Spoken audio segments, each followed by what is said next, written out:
எல்லாருக்கும் வணக்கம். இந்திய அரசியல் சாசனம் நம்ம தமிழ்நாட்டில் இருக்கிற எல்லாருக்குமே கொடுத்துருக்கிற உரிமையில் ரொம்ப ரொம்ப முக்கியமானது ஓட்டிங் ரைட், வாக்குரிமை. ஒரு மனுஷன் உயிரோடு இருக்கான்றதுக்கு அடையாளமாக இருக்கிறதுல அவனோட ஓட்டுரிமை ரொம்ப முக்கியம். அதனால தான் voting is not only our right but also our life. ஒரு முக்கியமான விஷயத்தை பற்றி இப்போ நான் உங்ககிட்ட ஷேர் பண்ண போகிறேன். இது நான் ஃபஸ்ட்டு கேள்விப்பட்ட உடனே எனக்கே ரொம்ப ஷாக்கிங்காக தான் இருந்தது. இப்போ நான் பேசிகிட்டு இருக்கிற இந்த நேரத்தில் தமிழ்நாட்டில் இருக்கிற நம்ம யாருக்குமே ஓட்டு போடுற உரிமையே இல்லைன்னு சொன்னால் நம்புவீங்களா? நான் நீங்கள் உட்பட யாருக்குமே அது இல்லை.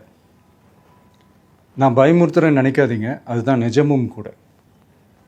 கொஞ்சம் ஏமாந்தால் நம்மளை மாதிரியே இன்னும் லட்சக்கணக்கான பேருக்கும் இதே நிலைமை தான். ஓட்டு போடுற அந்த உரிமையே இல்லாத மாதிரி ஒரு நிலைமை வந்தாலும் வரலாம். இதுக்கு மெயின் ரீசன் அந்த எஸ்ஐஆர், ஸ்பெஷல் இன்டென்சிவ் ரிவிஷன், சிறப்பு தீவிர திருத்தம்.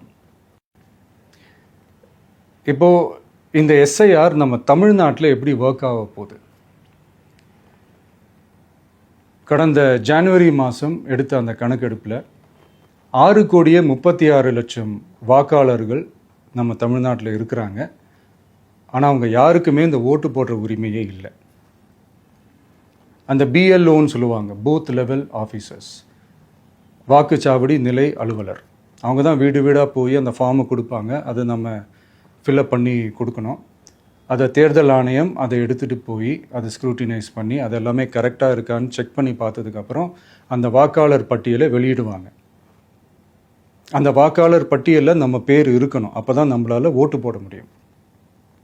அந்த புது பட்டியல் வர்ற வரைக்கும் நம்ம வாக்காளர்களான்றது அது உறுதியே செய்ய முடியாது.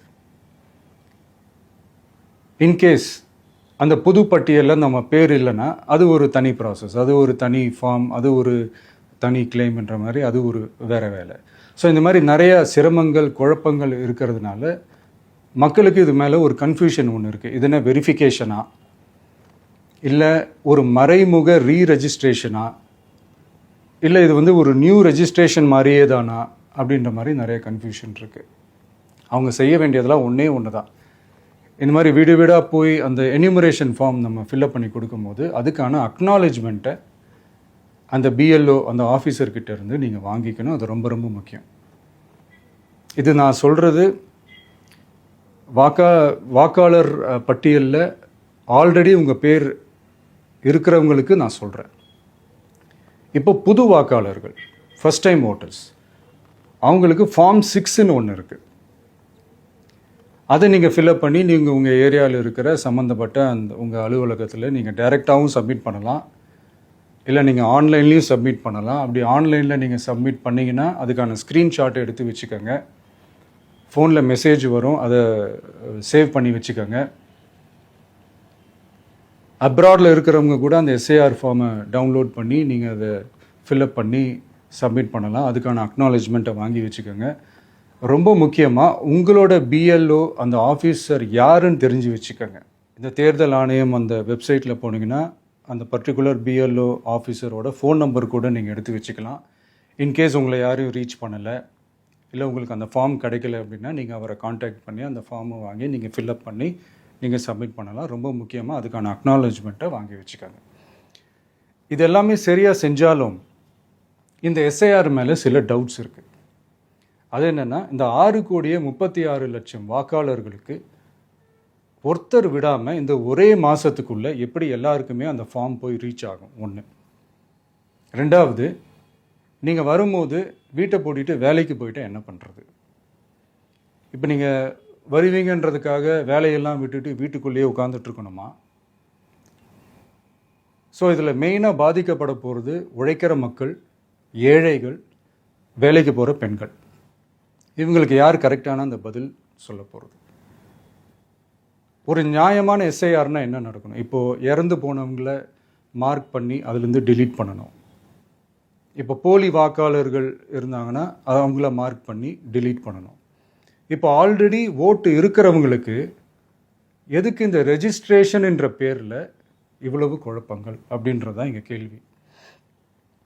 இப்போ புதுசாக வர வாக்காளர்களையோ இல்லை ஓட்டு இல்லாதவங்களையோ சேர்த்தா பத்தாதா? இப்போ ரீசெண்டாக நடந்த இப்போ எலெக்ஷன் 2021, 24 எப்படி எல்லாருமே ஓட்டு போட்டோம்? அதில் ஓட்டு போட்டவங்க கூட இப்போ புதுசாக ரெஜிஸ்டர் பண்ணணும்னா அது ஏன் அந்த கன்ஃபியூஷன் அப்படின்றதான் நாங்கள் கேட்குறோம். அதனால தான் நாங்கள் எஸ்ஐஆரை எதிர்க்கிறோம். இப்போ புதுசாக சில கம்ப்ளைண்ட்ஸ்லாம் வர ஆரம்பிக்குது. அது என்னென்னா முக்கியமாக நம்மளுடைய டிவிகே தோழர்களுக்கு அந்த ஃபார்ம் கிடைக்க மாட்டேங்குது, கொடுக்க மாட்டேன்றாங்க அப்படின்ற சில கம்ப்ளைண்ட்ஸ். இது யார் பண்ணுறாங்க அப்படின்றது நான் தான் சொல்லி தெரிய வேணும்னு ஒன்றும் அவசியம் இல்லை உங்களுக்கு.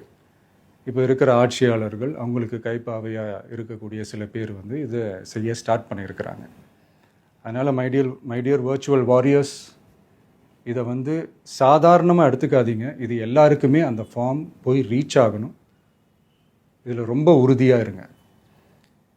அதையும் மீறி உங்களுக்கு அந்த ஃபார்ம் கிடைக்கலன்னா இருக்கவே இருக்கும் ஆன்லைன்.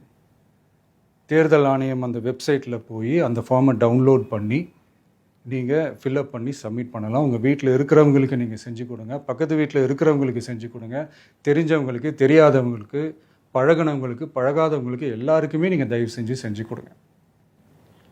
அண்ட் ரொம்ப முக்கியமாக நம்ம ஜென்சி கிட்ஸ், நம்ம ஃபஸ்ட் டைம் ஓட்டர்ஸ், நம்ம புது வாக்காளர்கள், நம்ம நண்பா நண்பிகள், அவங்க ரொம்ப கேர்ஃபுல்லாக இருக்கணும். நான் ஆல்ரெடி சொன்ன மாதிரி உங்களுக்கான ஃபார்ம், அந்த ஃபார்ம் நம்பர் 6, அதை கரெக்டான டீட்டெயில்ஸோட கரெக்டான உங்கள் டாக்குமெண்ட்ஸை வச்சு அதை சப்மிட் பண்ணுங்கள். ஏன்னா வரப்போகிற தேர்தலில் நீங்கள் தான், அந்த ஜென்சி வாக்காளர்கள் தான் மிக முக்கியமான ஒரு ஃபோர்ஸ் அப்படின்றது எல்லாருக்குமே தெரிஞ்ச ஒரு விஷயம். அதனால் உங்களை டிஸ்டர்ப் பண்ணுறதுக்கு, உங்கள் பேரை அதில் இன்க்ளூட் பண்ணாமல் செய்கிறதுக்கு என்னென்ன வேலைகள் செய்யணுமோ, என்னென்ன தில்லுமுள்ளு வேலைகள் செய்யணுமோ எல்லாமே அவங்க செய்வாங்க. இது நமக்கு எல்லா திசையிலையும் எல்லா பிரச்சனைகள் கொடுத்துட்டு தானே இருக்கிறாங்க. அது டிஃபால்ட்டாக நடந்துட்டு தான் இருக்கும், அது ஒன்றும் பண்ண முடியாது. ஸோ அந்த மாதிரி ஓட்டு போடுற விஷயத்துலேயும் அவங்க என்ன உத்தரமராக மாறவா போகிறாங்க? இப்போ நான் சில மீட்டிங்ஸ்லலாம் ரிப்பீட்டடாக ஒரு விஷயம் நான் சொல்கிறேன்ல, 2 பேருக்கு நடுவில் தான் போட்டி அப்படின்ட்டு. அது மேடைக்கு மேடை அவங்க அதை ப்ரூவ் பண்ணிகிட்டு இருக்கிறாங்க. அதனால் தோழர்களே, வரப்போகிற தேர்தலில் நம்ம யாருன்னு காட்டணும், நம்ம பலம் என்னன்னு காட்டணும். அதுக்காக அந்த பலமான, அந்த பவர்ஃபுல்லான ஆயுதத்தை நம்ம கையில் எடுக்கணும். அந்த ஆயுதம் வேறு எதுவுமே இல்லை, ஓட்டு, வாக்கு, ஜனநாயகம். அது இருந்தால் தான் நம்ம அந்த வெற்றியை நோக்கியே நம்மளால் பயணிக்க முடியும். தமிழ்நாடே அந்த வாக்குச்சாவடி முன்னாடி திரண்டு நிற்கணும். அதை பார்த்துட்டு தமிழ்நாடே தமிழக வெற்றி கழகமா, இல்லை தமிழக வெற்றி கழகம் தான் தமிழ்நாடா அப்படின்ற மாதிரி இருக்கணும். வீடுன்னு ஒன்று இருந்தால் தான் ஓடு மாற்ற முடியும்னு அறிஞர் அண்ணா அவர்கள் சொல்லியிருக்கிறாங்க. அந்த மாதிரி ஓட்டுன்னு ஒன்று இருந்தால் தான் இந்த நாட்டையே காப்பாற்ற முடியும். அப்புறம் இன்னொரு முக்கியமான விஷயம், அந்த எனிமரேஷன் ஃபார்ம் நீங்கள் ஆன்லைனில் நீங்கள் ஃபில்அப் பண்ணும்போது அதில் ஒரு சில ப்ராப்ளம்ஸ் வர்றதுக்கு வாய்ப்பு இருக்குது. அது உங்களுடைய ஓட்டர் ஐடியில் இருக்கிற உங்கள் பேரும், ஆதார் கார்டில் இருக்கிற பேரும், அந்த ஸ்பெல்லிங், இனிஷியல்ஸ் எல்லாமே ஒரே மாதிரி இருந்தால் தான் அது அக்செப்ட் ஆகும், இல்லைன்னா அக்செப்ட் ஆகாது. அது கொஞ்சம் கேர்ஃபுல்லாக பண்ணுங்கள். அது கொஞ்சம் யூசர் ஃப்ரெண்ட்லியாக இருக்கலாமேன்னு கேட்டதுக்கு அதெல்லாம் முடியாது, அதுக்கெலாம் வாய்ப்பு இல்லை, அதுக்கெலாம் ஆளுங்க இல்லை, பண்ண முடியாதுன்னு ரிப்ளை பண்ணிட்டாங்க. ஸோ அதனால் மைடியர் டிவிகே தோழர்களே, மைடியர் ஜென்சி படை பலமே, உஷாராக இருங்க, கான்ஃபிடெண்ட்டாக இருங்க, நல்லதே நடக்கும், வெற்றி நிச்சயம். மீண்டும் சந்திக்கும் வரை நன்றி, வணக்கம்.